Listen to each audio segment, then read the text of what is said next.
Greetings from Olympia. I'm Luanne Van Werven, your state representative from Whatcom County's beautiful 42nd District. This session, I have reintroduced my bill that will shed some light on the costs of textbooks and course materials.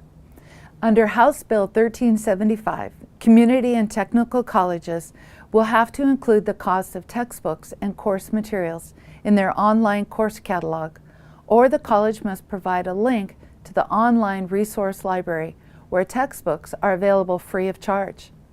My bill offers students options to choose what is best for their budget.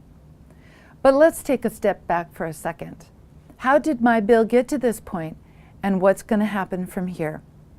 Unless you follow the legislature closely, you might not be familiar with the process. All legislation starts as an idea. The ideas can come from anyone. I would add, many of the best ideas for legislation come from you, the people of Whatcom County.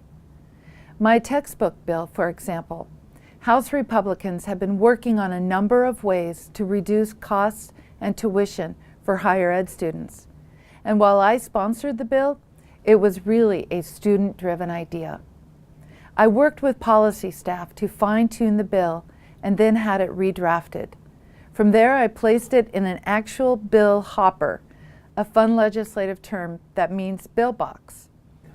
This is the first real step of the bill's journey to becoming law, because now it is in the system and officially given a bill number by the Code Revisor's Office.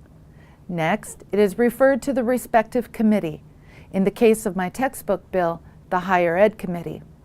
Then, at the discretion of the committee chair, the bill can be scheduled for a public hearing, where members will hear the pros and cons of the measure. House Bill 1375 had a public hearing in Higher Ed Committee where I promoted the bill.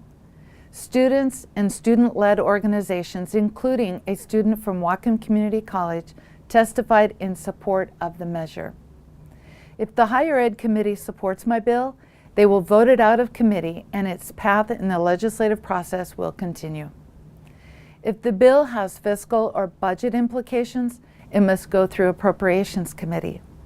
But if the bill is just about policy, it will go to the House floor where it can be scheduled for a vote by the full House of Representatives. If it passes the House, it will go to the Senate and go through the whole same process in that chamber. Once it makes its way through the Senate, it heads to the governor's desk where he can sign it or veto it. I am hopeful that my textbook legislation will land on that desk.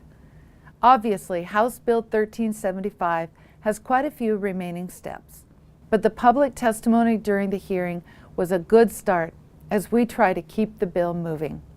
Now you have an idea of the legislative process and how it works, and what it takes to get a bill passed. And remember, if you have an idea for a bill, please let me know.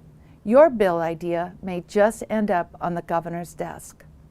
I will keep you updated as the session progresses on House Bill 1375, as my focus continues to be higher education, affordability, and accessibility. Thank you for joining me. I hope you enjoyed this update from Olympia.